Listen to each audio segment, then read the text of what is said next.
Réflexion et méditation sur l'évangile de Jésus-Christ selon saint Luc, chapitre 17, versets 11 à 19, la guérison des 10 lépreux. Tous les 10 nous questionnent Jésus. N'ont-ils pas été purifiés? Les 9 autres, où sont-ils? Les commentaires de ce texte de l'évangile de Luc sont nombreux, divers et variés. Beaucoup louent le Samaritain qui est retourné sur ses pas pour rendre gloire à Dieu. Par contre, ils condamnent l'attitude des 9 autres qui ont continué leur chemin vers les prêtres et qui ne sont pas revenus remercier Jésus. Ces commentaires affirment que les 9 ex-lépreux se seraient montrés ingrats.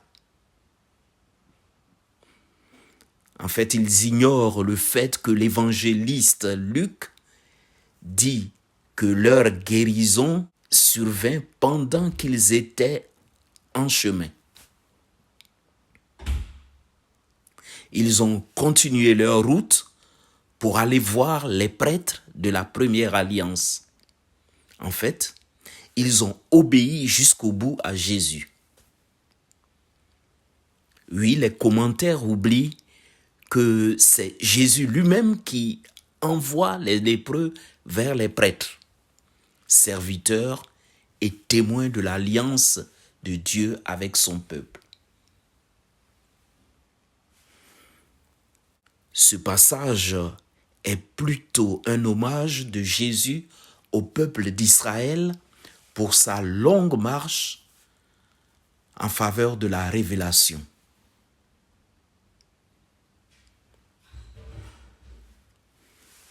Luc ne dit pas si les ex-lépreux sont revenus ou non auprès de Jésus après leur rencontre avec les prêtres.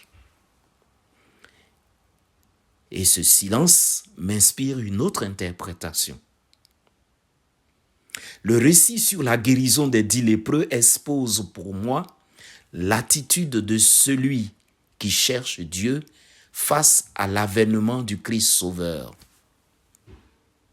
À tous, juifs comme non-juifs, chrétiens ou païens, le chapitre 1 de l'épître aux Hébreux nous dit: à des reprises et de bien des manières, Dieu dans le passé a parlé à nos pères par les prophètes. Jésus reconnaît ici et confirme la mission donnée aux prophètes. C'est lui qui était porté par les patriarches, c'est de lui que parlaient les prophètes, c'est lui qu'Israël attendait, c'est en lui que les peuples d'aujourd'hui espèrent. Les chemins que les patriarches et les prophètes traçaient pour le peuple d'Israël et pour les nations conduisent au Messie, le seul vrai chemin qui conduit à Dieu.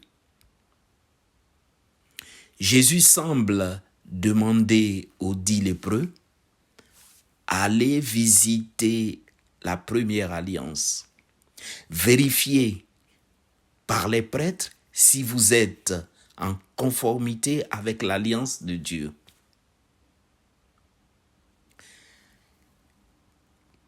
Qu'il vous montre quel chemin prendre. Qu'il vous indique le bon chemin.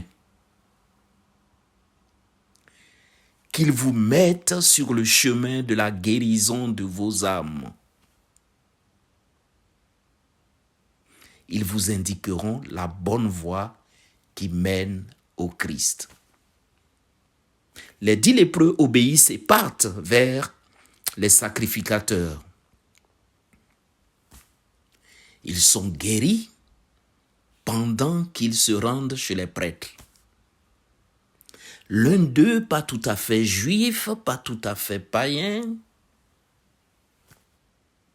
un peu juif, un peu païen, un samaritain, un qui nous ressemble, reconnaît en Jésus le sauveur de l'humanité. Il est guéri.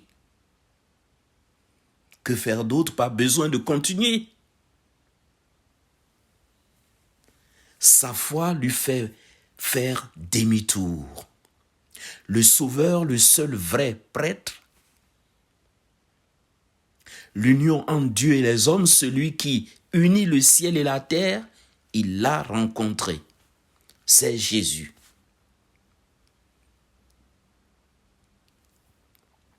Pas besoin de chercher plus loin. Dieu est à notre portée. La nouvelle alliance est là. Dieu est avec nous. Il fait demi-tour, il part vers Jésus. Jésus est le chemin, la vérité et la vie. Celui que Moïse et les prophètes ont annoncé. Celui qui guérit nos lèpres. Nous sommes invités à le rejoindre. Nous avons entendu sa voix. Ses pas sont présents dans toute la Bible. Son alliance avec l'humanité purifie et lui, Jésus, sauve. Par lui, nous sommes guéris de nos lèpres. Amen.